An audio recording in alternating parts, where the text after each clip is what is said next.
अस्सलाम वालेकुम स्टूडेंट्स, मैं हूँ इज़्ज़ा बतूल। उम्मीद करती हूँ आप सब बिल्कुल ठीक ठाक होंगे। अच्छा प्यारे बच्चों, आज की वीडियो में हम मैथ के पेपर की प्रेजेंटेशन सीखेंगे। बहुत से बच्चों के कमेंट आ रहे थे कि मैम मैथ का पेपर बताएं, तो उसका तरीका मैं आपको बताऊंगी। ठीक है, ये पेपर प्रेजेंटेशन हर क्लास के लिए है, 9, 10, फर्स्ट ईयर, सेकेंड ईयर, क्योंकि पैटर्न तो सेम रहता है, क्वेश्चन डिफरेंट हो सकते हैं।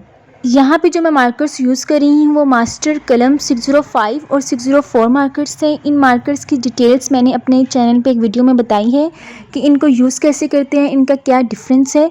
अगर आपके पास इस कंपनी के मार्कर नहीं है तो आप टेम्पो या फिर किसी भी कंपनी के कट मार्कर यूज़ कर सकते हैं।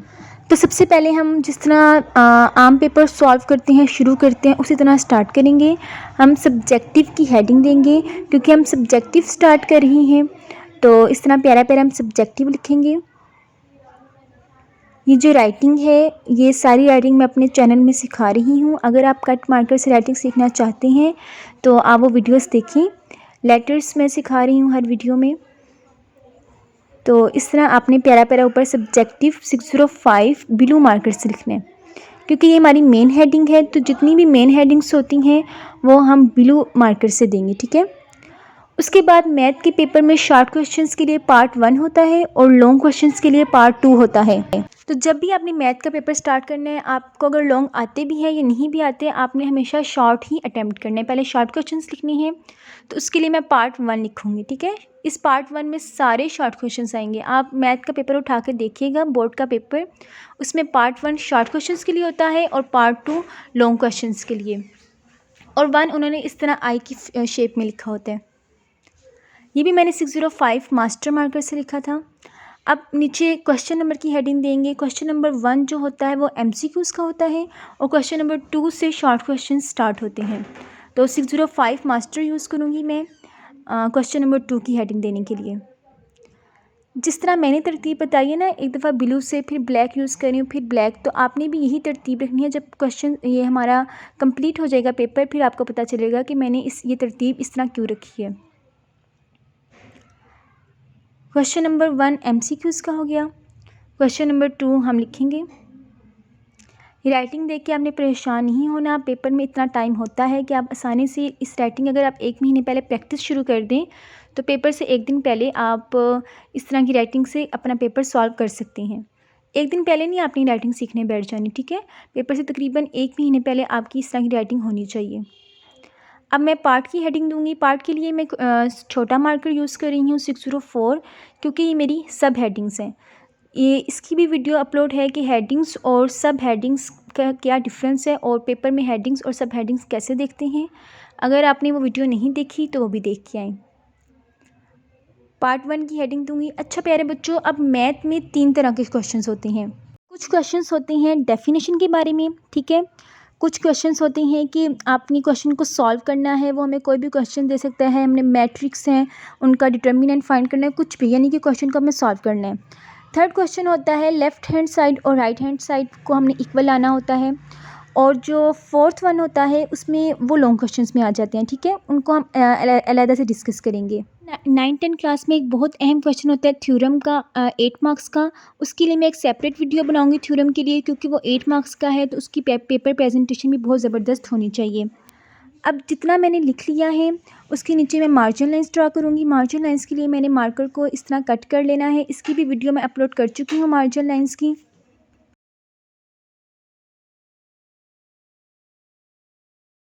मार्जिन लाइंस आपने उस वक्त ड्रा करनी है जब आपके पास आपको लगे इतना टाइम है। अब क्वेश्चन पेपर वो हमें ना आंसर शीट दे के, बोर्ड वाले आंसर शीट दे के चले जाते हैं, फिर हम उसको सजने संवरने में लगा देते हैं। तो इस तरह जब आपके पास टाइम हो क्वेश्चन पेपर के आने तक, तो आप ये सारा पेपर रेडी करेंगे। ठीक है, और मार्जिन लाइंस ड्रा करने का टाइम होता है।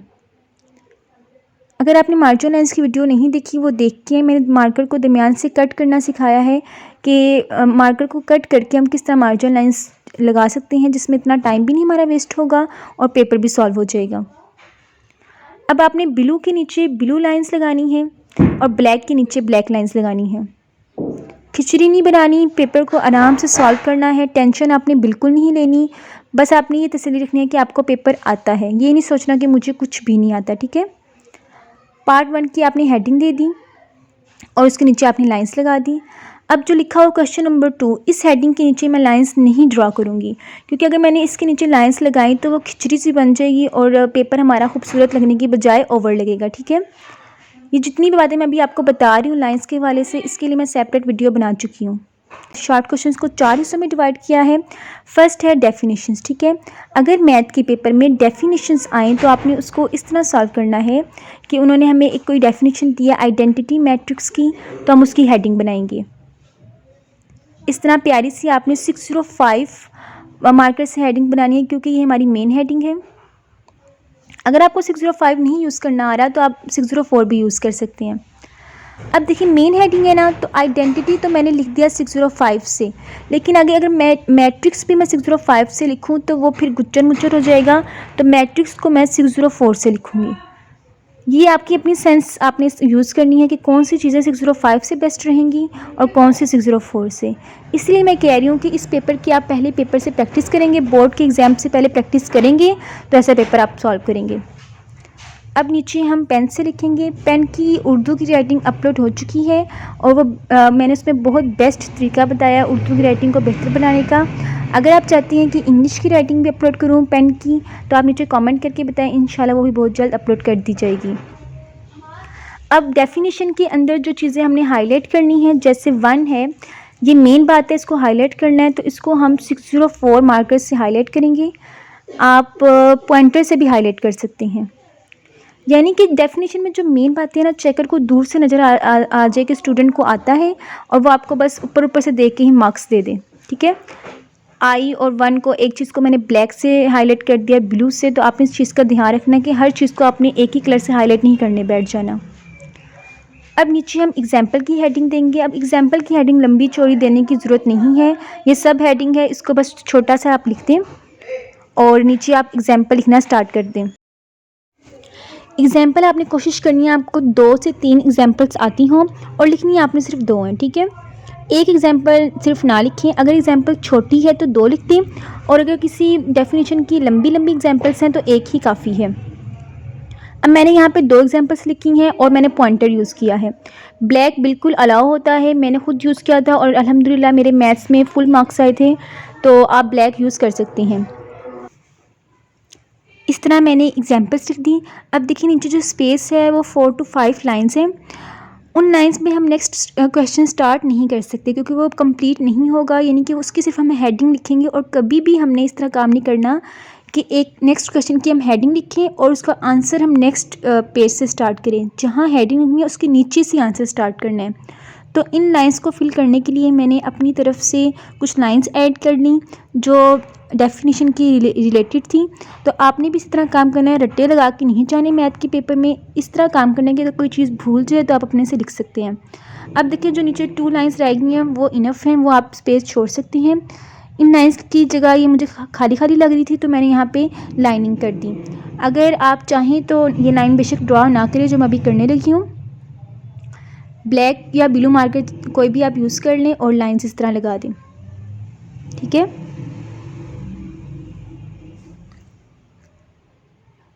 जी कुछ इस तरह लाइंस हो जाएंगी। और ये पार्ट 1 हमने कंप्लीट किया डेफिनेशंस का। नेक्स्ट क्वेश्चन है, कोई भी वो हमसे क्वेश्चन पूछते हैं मैथ्स का जिसमें फार्मूला ऐड होना है, या फिर फार्मूले वाले सवाल कह लें, या फिर जिनको हमने सॉल्व करना है। ठीक है, मैथ का जिस तरह आम पेपर होता है तो उसका पैटर्न मैं आपको बताती हूँ। कोई भी मैथ का क्वेश्चन आ जाए जिसको हमने सॉल्व करना है, फार्मूला लगाना है, तो उसको इसी पैटर्न से हम सॉल्व करेंगे। सबसे पहले आप ऊपर पार्ट लिखेंगे। जोन सा क्वेश्चन आपको आता है वो आपने पहले करना है। कोशिश करें कि आप एक्स्ट्रा क्वेश्चन ना करें, क्योंकि जो बोर्ड चेकर्स होते हैं वो बहुत कम बोर्ड चेकर्स ऐसे होते हैं जो आपके एक्स्ट्रा क्वेश्चन चेक करते हैं। मुझे नहीं लगता कि वो आपके एक्स्ट्रा क्वेश्चन चेक करेंगे। आपने जो क्वेश्चंस करने हैं वही बेस्ट करने हैं। हाँ, अगर आपको लगे आपको 1 या 2 गलत है तो फिर आप एक्स्ट्रा करके अल्लाह के नाम पे छोड़ दें, हो सकता है वो आपका काम चेक कर लें। एक्स्ट्रा वो सूरत में चेक करती हैं जब आपका कोई क्वेश्चन गलत हो जाए, फिर वो एक्स्ट्रा चेक करके एक्स्ट्रा के मार्क्स ऐड कर देते हैं, लेकिन मोस्टली वो आपके एक्स्ट्रा क्वेश्चन चेक नहीं करते। अब जो नेक्स्ट क्वेश्चन की जो हेडिंग थी, जो क्वेश्चन था वो छोटा सा था, तो आपने लिख लेना है। मैथ के जो क्वेश्चंस होते हैं वो ज़रा छोटे छोटे होते हैं, आप ऊपर लिख सकते हैं। हेडिंग्स जो हम बनाते हैं ना, सोल्यूशन या सॉल्व, वो लिखने की आपको ज़रूरत नहीं है। ये 7y का जो क्यूब है, क्यूब ब्रैकेट से बाहर आता था, ये मैंने मिस्टेक कर दी, लेकिन मैं यहाँ पे बोर्ड का पेपर अटैम्प्ट नहीं करी, मैं सिर्फ आपको सिखाने की कोशिश कर रही हूँ। अब यहाँ पे मैंने फार्मूला एंटर करना था। अब फार्मूले को हमने हाईलाइट करके लिखना है ताकि चेकर को दूर से नज़र आ जाए कि बच्चे को फार्मूला आता है, उसने हाईलाइट किया हुआ है। फार्मूला आप साइड पे जो इतनी स्पेस है वहाँ पे लिखें, ठीक है, नीचे ना लिखें वरना स्पेस कम पड़ सकती है, पेपर्स ख़त्म हो सकते हैं। ब्लैक पॉइंटर अलाउ होता है, मैं बार बार कहती हूँ ब्लैक कलर अलाउ होता है, आप यूज़ कर सकते हैं। इस तरह मैंने फार्मूला लिख दिया ताकि हम फार्मूले से देख के नेक्स्ट क्वेश्चन अटैम्प्ट कर सकें। आपने फार्मूला लाजमी लिखना है, इसके मार्क्स भी होंगे और ये आपके लिए आसानी हो जाएगी। अच्छा प्यारे बच्चों, यहाँ पे मैं एक बहुत अहम बात बताऊँ, आपने इक्वल का जो निशान है वो लाजमी लगाना है और इक्वल का जो निशान है वो मार्जिन लाइंस के बाहर नहीं लगाना, मार्जिन लाइंस के अंदर लगाना है। मार्जिन लाइंस के अंदर इतनी स्पेस है तो उसमें आपने लिखना ही है ना, तो इक्वल का निशान आप मार्जिन लाइंस के अंदर लगाएंगे। जी, इस तरह हमने लिख दिया। अब अगर मैं लाइन ना छोड़ती तो वो खिचड़ी सी बन जानी थी, तो आपने इस चीज़ का ध्यान रखना। अगर आपकी राइटिंग बड़ी है, जिस तरह मैं लफ्ज़ को ज़रा बड़ा बड़ा लिखती हूँ तो इसलिए मैंने गैप छोड़ा है। अगर आपकी मैथ की राइटिंग छोटी छोटी है तो आप बेशक एक लाइन ना छोड़ें, ठीक है। अब इसका मतलब यही नहीं है कि आप एक एक लाइन छोड़ के काम करें, जहाँ स्पेस आपको कम लगे वहाँ पे आपने लाइन छोड़नी है। जिस तरह मुझे यहाँ पे स्पेस कम लग रही थी, मैंने लाइन छोड़ के नीचे से स्टार्ट करना शुरू कर दिया। ये मेरा आंसर कंप्लीट हो गया, मैंने आंसर लिख दिया, ठीक है, ब्लैक पॉइंटर से। अब ये जो हमारा सेकंड तरह का क्वेश्चन था कि जिसको हमें सॉल्व करना है वो हो गया। इसके नीचे अब आपने लाइन नहीं लगानी क्योंकि अभी हम इसके नीचे बहुत ज़्यादा स्पेस है। नेक्स्ट क्वेश्चन हम यहीं से स्टार्ट कर सकते हैं। तो इसके नीचे जब मैं पार्ट लिखूँगी तो फिर हम लाइन लगाएंगे। पहले आप पार्ट लिखें, इस तरह 604 मार्कर से मैं पार्ट लिख रही हूँ, ठीक है, क्योंकि ये हमारी सब हेडिंग्स हैं। सब हेडिंग्स और मेन हेडिंग्स का डिफरेंस भी मैंने अपनी वीडियो में बताया हुआ है, अगर आपने वीडियो नहीं देखी तो वो देख के आएँ। जी, इस तरह आपने लिखना है। अब आपने पार्ट की इर्द गिर्द लाइन्स लगानी है और ये लाइंस भी आपने पेपर को ख़त्म होने के बाद लगानी है। मुझे लगता है अगर मैथ का पेपर है तो आपके पास काफ़ी टाइम होता है, अगर आपने क्वेश्चंस की प्रैक्टिस की हुई है तो आप इस तरह पेपर सॉल्व कर सकते हैं। जी, नेक्स्ट क्वेश्चन है अगर लेफ़्ट हैंड साइड और राइट हैंड साइड का, तो पहले आपने सारा लेफ़्ट हैंड साइड वाला सॉल्व करना है और फिर राइट हैंड साइड वाला। कुछ स्टूडेंट्स क्या करते हैं, पेपर के दरमियान में लाइंस ड्रा करते हैं, एक तरफ लेफ़्ट हैंड साइड लिखते हैं और एक तरफ राइट हैंड साइड। तो वो ना मुझे इतना पसंद नहीं आया क्योंकि अगर क्वेश्चन लेंथी हो तो वो स्टेटमेंट्स वगैरह कंप्लीट नहीं होती, तो मुझे वो तरीका इतना अच्छा नहीं लगता। आप पहले सारे लेफ़्ट हैंड साइड लिखें और फिर राइट हैंड साइड। उसके बाद अगर लॉन्ग क्वेश्चन की बात करें तो लॉन्ग क्वेश्चन तो बिल्कुल मैथ के सिंपल सिंपल लिखने होते हैं। आपने नीट एंड क्लीन पेपर करना है, इक्वल को तरतीब से लगाना है। और जो बहुत इंपॉर्टेंट लॉन्ग क्वेश्चन होता है 9th क्लास में थ्योरम का, उसकी पेपर प्रेजेंटेशन मैं अलहदा वीडियो में बनाऊंगी क्योंकि उसकी मैं बेस्ट तरीका आपको बताऊंगी कि 8 मार्क्स हम कैसे ऑब्टेन कर सकते हैं। उसके बाद प्यारे बच्चों, अगर आप चाहते हैं कि मैं फुल पेपर प्रेजेंटेशन की वीडियो अपलोड करूं तो नीचे कमेंट करके बताएं कि किस सब्जेक्ट की सबसे पहले फुल पेपर प्रेजेंटेशन अपलोड करूं।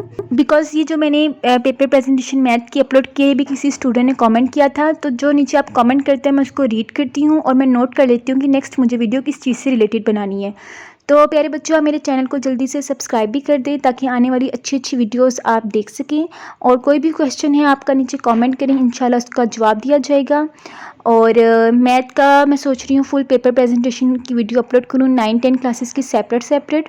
तो आपको किसी भी सब्जेक्ट की या किसी भी चीज़ की समझ नहीं आ रही, पेपर प्रेजेंटेशन से या राइटिंग से रिलेटेड चीज़ है, तो आप नीचे कमेंट करके बताएं, मैं इंशाल्लाह आपके साथ शेयर करूँगी।